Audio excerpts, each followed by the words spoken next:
Number 3, what is your own teaching philosophy?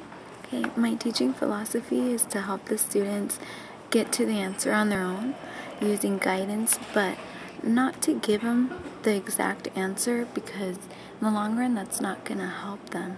However, if I do see them kind of get a little frustrated, I'll guide them to the answer and just to help their self-confidence, because I don't want to see them struggling, but always try to make sure that they're autonomous, just try to do things on their own.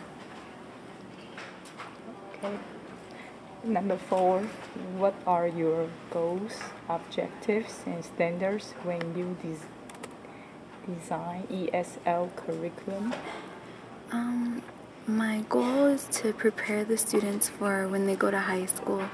Even though they're only in the 3rd grade, I want them to be able to use what they learned in the classroom and apply it outside in their real world daily situations, teaching them to be responsible for their own learning and how to obtain the answer to a question on their own.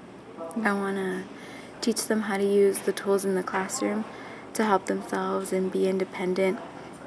Like even if it's a dictionary, a lot of kids will ask me what the meaning of a word is, and instead of me just giving them the answer, that's not going to help them. Teaching them how to look up the word and going through the words on the page and teaching them the ABC order, how the dictionary is used, and those little simple tasks is something that they can apply when they're older, when they're on their own. So, yeah. Okay. And number 5, can you describe effective practice for ESL teaching? Describe effective practices for teaching. So having the students communicate with each other so that they can practice speaking. Also having the kids write. The writing does not always have to be academic or graded. The students can do the daily journal entries about a simple topic to practice their spelling and their grammar and their organization. Also help the students use technology to practice the language, using visuals or drawing pictures for the students, or have them draw so that they learn the new vocabulary. Okay, and number 6, what are the most important instructional strategies you use to organize curriculum?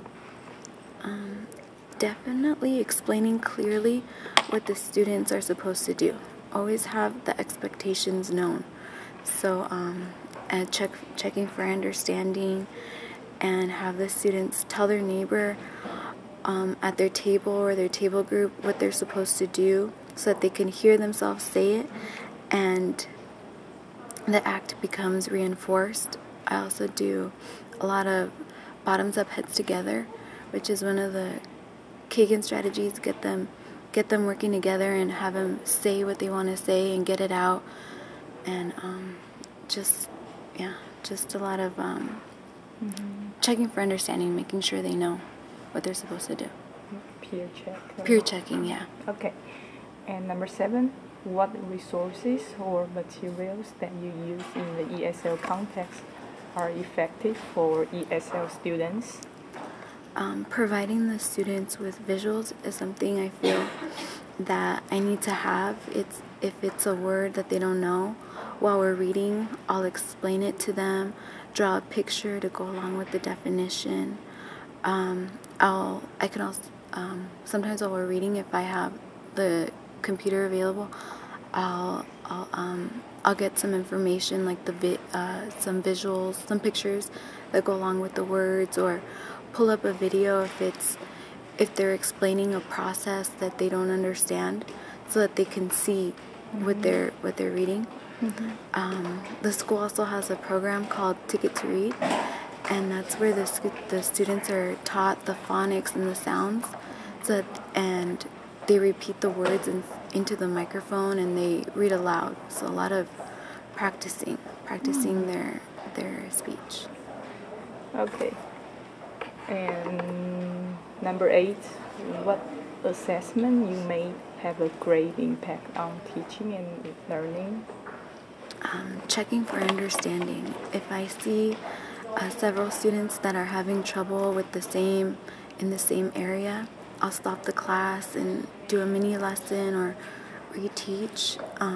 If I give the class a test and many of the students aren't doing well, or there's a section that it tells me that I didn't explain it properly, so I need to go back and explain it differently or use different examples. Mm-hmm. Number 9, what is the most difficult thing when you organize curriculum? Knowing the different ability levels of the students, where they're starting. So some kids can be further advanced than others, and they need to be challenged. And other students, they're a little bit behind, so it needs to be simplified. Mm-hmm.